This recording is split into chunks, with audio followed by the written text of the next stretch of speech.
বিলাসীপাৰা টিলাপাৰাত ৰাইজৰ দলৰ প্ৰাৰ্থী আব্দুল জব্বাৰৰ ব্যাপক নিৰ্বাচনী প্ৰচাৰ। একেদিনাই টিলাপাৰা গাঁও পঞ্চায়তৰ কেইবাটাও ঠাইত ব্যাপক নিৰ্বাচনী প্ৰচাৰ চলাই ৮ নং নায়েৰ আলগা টিলাপাৰা জিলা পৰিষদৰ সদস্য ৰাইজৰ দলৰ প্ৰাৰ্থীগৰাকীয়ে নিৰ্বাচনী প্ৰচাৰৰ জৰিয়তে তীব্ৰ সমালোচনা কৰে নিৰ্দলীয় প্ৰাৰ্থী বিজেপি, AIUDF আৰু কংগ্ৰেছ দলক। নেতাগৰাকীয়ে সাংবাদিকৰ সাক্ষাৎকাৰত কেনেধৰণৰ মন্তব্য আগবঢ়াইছে চাওঁ আহক।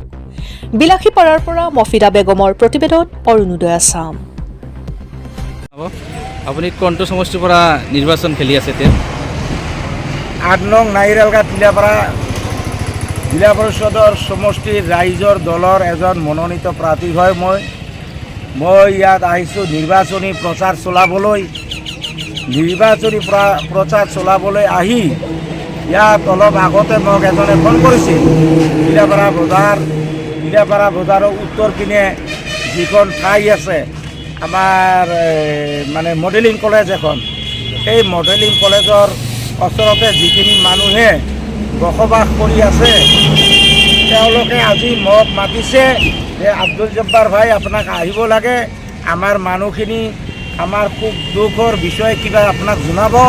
মই আহিছোঁ, ৰাইজৰ ওচৰত গৈছিলোঁ, দুখন সভা সমিতি কৰিলোঁ। আজি আগন্তুক পঞ্চায়ত নিৰ্বাচনত আমি 5 বছৰৰ কাৰণে ৰাইজে কাক ভোটদান কৰিম।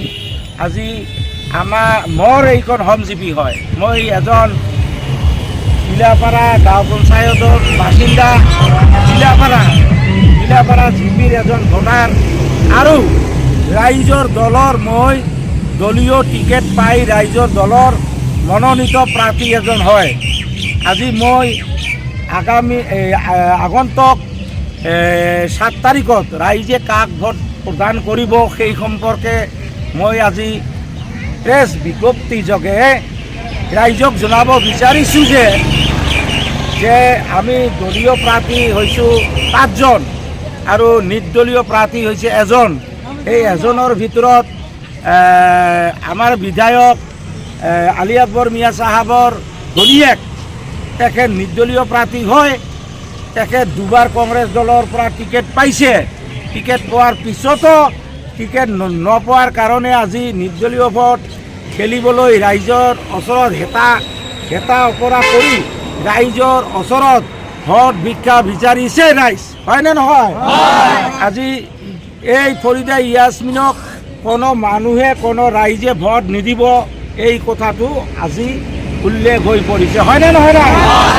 আজি আপোনালোকে গম পাইছে আগন্তুক পঞ্চায়ত নিৰ্বাচন সম্পৰ্কে 7 তাৰিখে আমাৰ 6 জন প্ৰাৰ্থীৰ ভিতৰত কোন মানুহক বা কোন প্ৰাৰ্থীক ভোট নিদিব এইটো কিন্তু এতিয়া আজি কেই তাৰিখ?